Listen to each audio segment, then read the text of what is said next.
Alternative formats for this presentation can be found on the Financial Services website.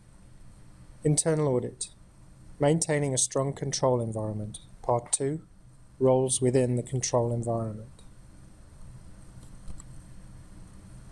The agenda for this presentation is an overview of the key players within the control environment and how they interact with each other, including the elements of an internal control environment, the internal control environment at Queen's, and roles and responsibilities.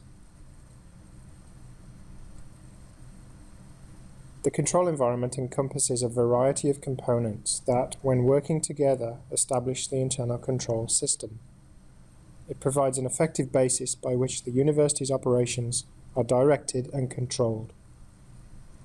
The components of a control environment are as follows: the integrity, ethical values and competence of staff, management's philosophy and operating style, the way management assigns authority and responsibility, the direction provided by the board, organizational structure, policies and procedures, codes of conduct, definition of responsibilities, and training, recruitment, and payroll.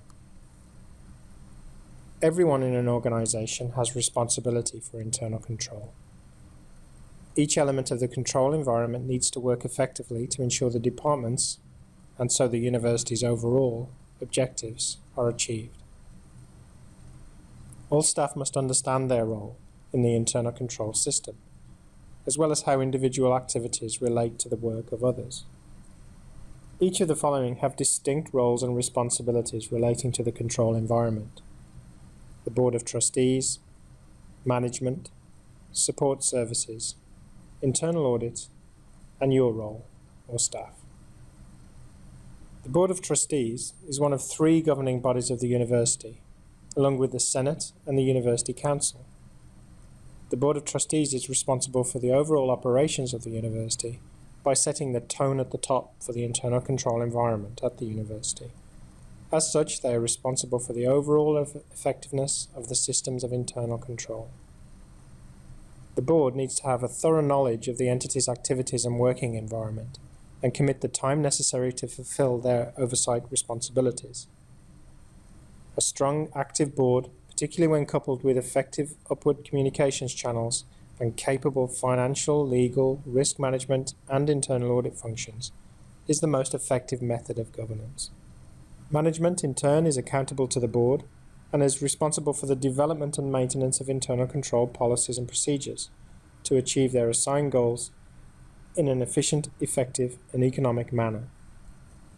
The objectives of controls established by management are the integrity of financial and operating information and reporting, compliance with policies, plans, procedures, laws, and regulations, safeguarding of assets, and ensuring resources are employed economically and efficiently.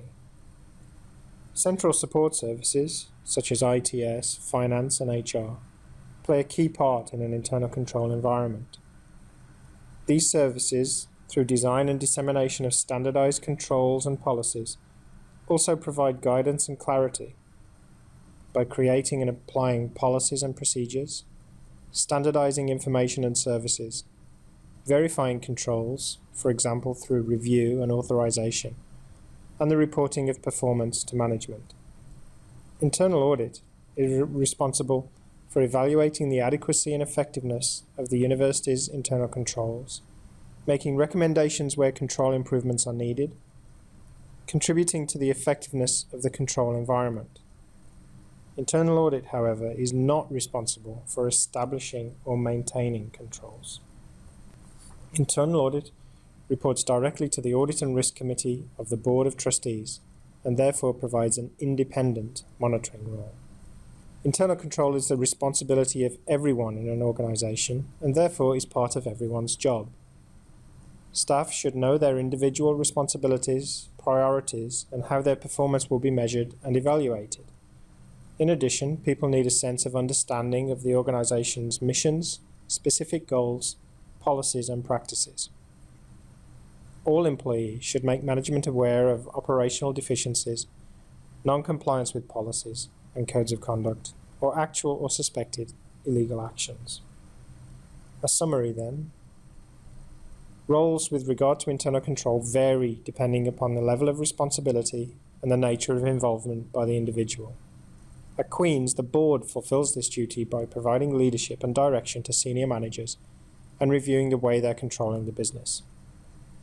Management in turn assigns responsibility for establishment of more specific internal control policies and procedures to personnel responsible for specific functions and tasks.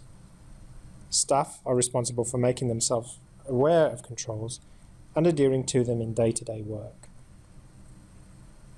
All staff and faculty should consider how their control responsibilities are being conducted with regards to the control environment at Queen's, and discuss with more senior personnel ideas for strengthening control. How may we help you today? If you have any questions, give us a call at 613-533-6095 or go to our website. We are located in F300 Mackintosh Corey Hall. Our hours of operation are Monday to Friday from 8:30 to 4:30. This concludes our tutorial. To learn more or to review additional training resources and video tutorials, visit the Financial Services training page.